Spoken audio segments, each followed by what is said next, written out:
A solid uniform density sphere is tied to a rope with negligible mass and moves in a circle with a speed of 3 meters per second. The distance from the center of the circle to the center of the sphere is 1.5 meters. The mass of the sphere is 2 kilograms, and the radius of the sphere is 0.1 meters. What is the total kinetic energy of the sphere?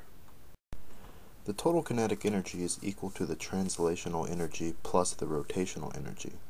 This can be expanded as 1/2 the mass times the velocity from the center of mass squared plus 1/2 moment of inertia from the center of mass times the angular speed squared. This can then be written in a more compact form by separating the velocity into angular momentum times the radius, or the length, of the rope, and factoring out the angular momentum.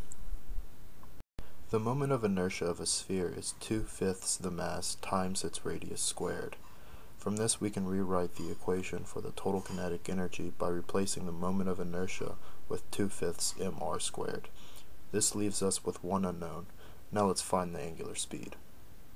The only value unaccounted for thus far is the velocity, and the only empty variable is the angular speed, so we can try to relate the two.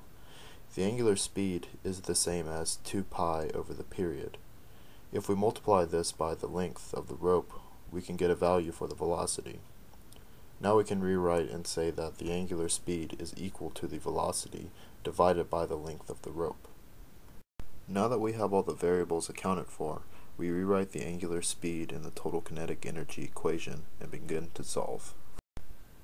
After we have evaluated the total kinetic energy equation, we find that the translational kinetic energy plus the rotational kinetic energy is equal to 9 joules.